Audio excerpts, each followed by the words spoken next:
ராமேஸ்வரம் தீவுக்குள்ள பாம்பன் பகுதியில் இருக்கக்கூடிய தெக்குவாடி, சின்னப்பாலம், தோப்புக்காடு, குந்துகாடு இந்த மாதிரி இருக்கக்கூடிய பகுதியில் நாட்டுப்படகு மீனவர்கள் தொழில் செஞ்சுக்கிட்டு இருக்கிறாங்க.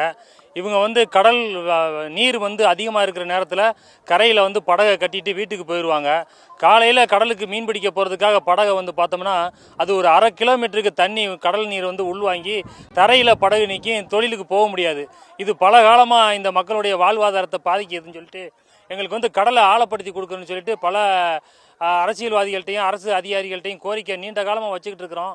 ஆனால் இந்த பகுதி மக்களுடைய குறைகளை ஒவ்வொரு தேர்தல் நேரத்துலையும் நாங்கள் கடலை ஆழப்படுத்தி தர்றோம், உங்களுக்கு எந்த விதமான தொழிலுக்கு பிரச்சனை இல்லாத வகையில் நாங்கள் செஞ்சு தரோம்னு சொல்கிறாங்க.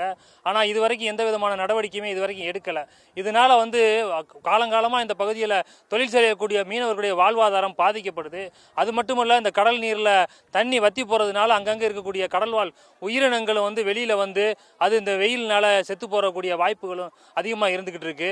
உடனடியாக இந்த மக்களுடைய கோரிக்கையை ஏற்று இந்த பகுதியில் கடலை கொஞ்சம் ஆழப்படுத்தி கொடுத்தாங்கன்னா அவங்க நிரந்தரமாக தினந்தோறும் கடலுக்கு போயிட்டு வர்ற வகையில் வாழ்வாதாரத்தினுடைய பெருக்குவதற்கு ஒரு வாய்ப்பாக இருக்கும். அதுக்கான வேலையை அரசு அதிகாரிகளும் அரசியல் தலைவர்களும் செஞ்சு கொடுக்கணும்னு கேட்டுக்கிறோம். ஒரு 1/2 கிலோமீட்டர் நீளத்துக்கு கடல் உள்வாங்கி இருக்குது.